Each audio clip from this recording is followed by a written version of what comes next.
ঘটনাটো মানে আমি ৰাতিপুৱা দেউতাকে ফোন পালে ল'ৰাজনৰ এনেকে এক্সিডেণ্ট হ'ল। তাৰপিছত আমি কাষৰ মানুহ হিচাপে আহিলোঁ, গম পালোঁ আমাৰ সন্তানসমূহ উদয় তিনিকুৰীয়া যি ভকেশ্যনেল এটা কোৰ্চ কৰিবলৈ কলিকতালৈ গৈছিল আজিৰ পৰা 2 বছৰ আগতে। তাতে সি কোৰ্চ কৰা হৈ গ'ল, তাৰ ইণ্টাৰ্ণশ্বিপো মুম্বাইত হৈছিলে। মুম্বাইৰ পৰা সি কলিকতালৈ আহিছিলে তাৰ চাৰ্টিফিকেটছবোৰ নিবলৈ, আৰু চাৰ্টিফিকেটবোৰ নিবলৈ আহোঁতেই কেইদিনমান আগতে আহিছিলে, আৰু তাৰ পাছতে কালি ৰাতি এই দুৰ্ঘটনাটো কি হ'ল, কি কাৰণত সংঘটিত হ'ল আমিও গম নাপাওঁ সবিশেষ। দেউতাক গৈছে আজি তালৈ, তাৰপিছতহে আমি সবিশেষখিনি গম পাম।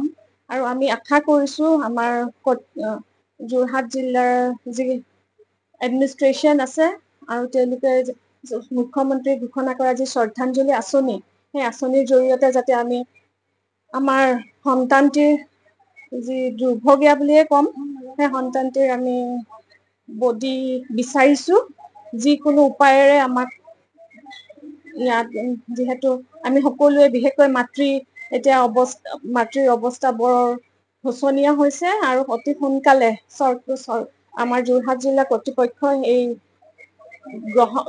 যথাযথ ব্যৱস্থা গ্ৰহণ কৰে বুলি আমি আশা কৰিছোঁ, আৰু তেওঁলোকক আমি অনুৰোধো কৰিছোঁ। আৰু আমাৰ বিধায়ক মহোদয়ে এই ক্ষেত্ৰত আমাক যথেষ্ট সহায়ো কৰি আছে। ৰাতিপুৱাৰ পৰা আমি ফোন যোগে পালোঁ, দেউতাকে পাইছিলে। এতিয়া কেনেকে পালে সেয়া বৰ সবিশেষ সুধিবলৈকো আমাৰ অৱস্থাটো সবিশেষ সোধাৰ অৱস্থাও নহয় এইটো সময়ত। খালি তেওঁ ফোনৰ যোগে পালোঁ বুলি ক'লে, তাৰ পুলিচেও দিলে। আৰু কেনেকে কি হ'ল বৰ সবিশেষবোৰ সুধি থাকিবলৈও সময় নাই, যিহেতু আন কথাবোৰো চিন্তা কৰিবলগীয়া হৈছে। এতিয়া আৰ্থিকভাৱে যি পৰিয়ালৰ অৱস্থা বেয়া, ল'ৰাজনৰ বয়স 24-25 বছৰ হ'ব। উদয় তিনিকুৰীয়া, হৃদয় তিনিকুৰীয়া।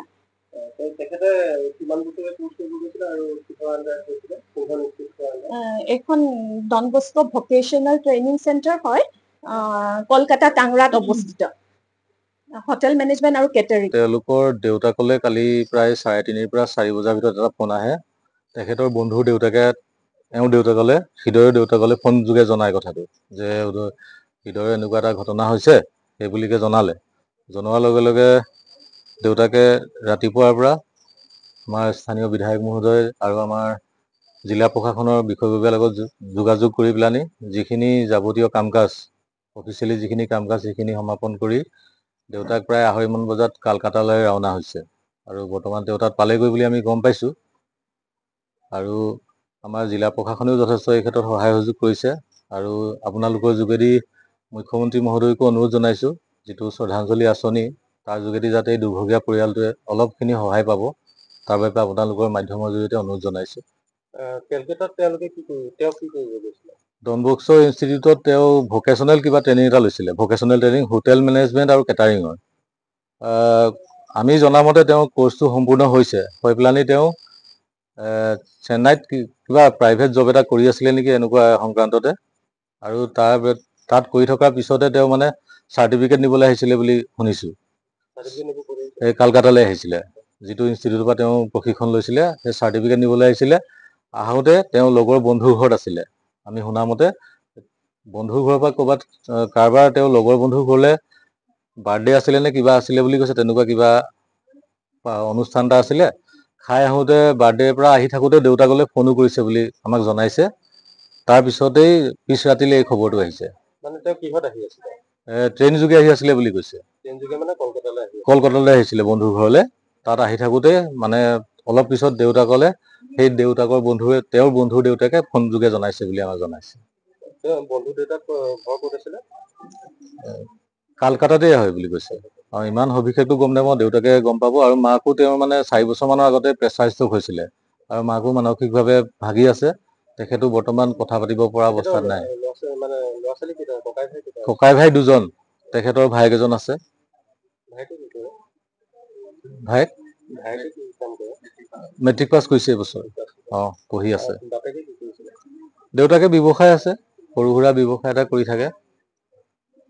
আৰু ল'ৰাজনৰ বয়সটো কিমান আছিলে? 24ৰ পৰা 25 বছৰ। হৃদয় তিনিকুৰীয়া। মানে তেওঁ তাত ইয়াত কিমানলৈকে পঢ়ি গৈছে?